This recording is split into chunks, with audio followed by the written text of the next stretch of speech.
tapestry of the natural world, even the smallest creatures can play roles of immense significance. Often, these roles are hidden from our view, unfolding in the quiet moments of the day or the deep darkness of the night. One such creature is known to scientists as a triatomine bug, but to most people it has a far more memorable name, the kissing bug. This insect is a type of assassin bug, a name that hints at its more dangerous nature. It is a small creature, often no larger than a coin, with a slender body and long, delicate legs. When these bugs seek a meal, they are drawn to the warmth and carbon dioxide we exhale. As a person sleeps, the bug often finds its way to their face. These insects have made their homes across a vast geographical expanse, primarily in the Americas, stretching from the southern United States all the way down through Mexico, Central America, and deep into South America. They are particularly common in rural or impoverished areas, where traditional dwellings provide the perfect environment for the bugs to thrive. Houses with walls made of mud, adobe, or straw offer an abundance of dark, narrow spaces where kissing bugs retreat during the day.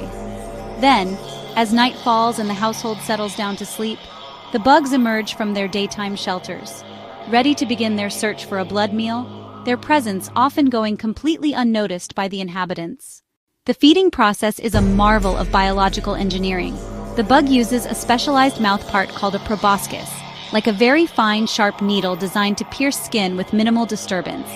The bug's saliva contains a clever cocktail of chemicals, including an anesthetic that numbs the bite area and anticoagulants that prevent blood clotting. This is why the person rarely wakes up. They feel no pain as the bug begins to feed. A single bug can feed for up to 20 minutes, its body slowly swelling as it fills with blood. This pressure often causes the bug to defecate either during or immediately after feeding. It is this waste that is teeming with infectious parasites. The bug is host to a microscopic parasite called Trypanosoma cruzi. This tiny single-celled organism lives and multiplies within the bug's digestive system. The parasite is not injected through the bite like a mosquito injects malaria.